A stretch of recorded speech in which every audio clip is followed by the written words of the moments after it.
শবে বরাত উপলক্ষে তৈরি করে ফেললাম মজার একটা ডেজার্ট। হ্যালো এভরিওয়ান, আসসালামু আলাইকুম। গরম কড়াইতে ঘি দিয়েছি, সুজিটাকে খুব ভালোভাবে ভেজে নেব। গুঁড়া দুধ দিয়েছি, পরিমাণ মতো চিনি দিয়েছি, আর একটু ভালোভাবে ভেজে নেব। এবং বিটরুটের রস দিয়েছি, খুবই সুন্দর একটা কালার চলে আসছে। খুব ভালোভাবে এটাকে ফুটিয়ে নিয়ে একটু লিকুইড দুধও দিয়ে দিয়েছি। আরও একটু ফুটিয়ে নিয়ে ঘন করে ফেলবো।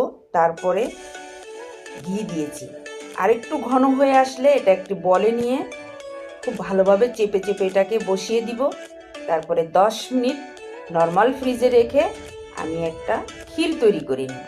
ক্ষীরের জন্য লিকুইড দুধ নিয়েছি, একটু চিনি দিয়েছি, একটু গুঁড়া দুধ দিয়েছি, কিশমিশ দিয়েছি, বাদামের কুচি দিয়েছি, একটু কর্নফ্লাওয়ার দিয়েছি যাতে ক্ষীরটা ঘন হয়।